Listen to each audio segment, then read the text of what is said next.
اللہ تعالیٰ آپ کے علم و برکات آپ سب کو اپنی ممنوعان میں رکھے اور بمسر خسارے کے وطر فروز ہو گئے ہو. خوب استغفار پڑھے اور خوب خواتین شام کو مغرب کے بعد سے رات سونے سے پہلے کسی وقت بھی سورہ واقعہ پڑھا کریں.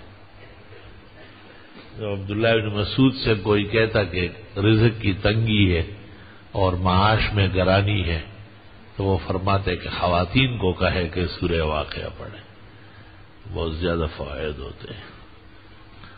سب کام تو خود کرنے کے ہیں جیسے سورہ یاسین، سورہ مزمل یا دیگر استغفار و وظائف، لیکن سورۃ واقعہ سورج ڈوبنے کے بعد سونے سے پہلے کے لمحے میں اس دوران کسی وقت بھی. اکثر بزرگان دین کے گھروں میں بیویاں مغرب کے بعد پڑھتی ہیں اور کبھی بھی تنگی رزق نہیں دیکھیں گے. ہمیشہ معاش کی فرحت، رزق کی وسعت، دین و دنیا کی برکات ساتھ رہے گی انشاءاللہ. اور استغفار کا کلمہ ہر وقت زبان پر ہو.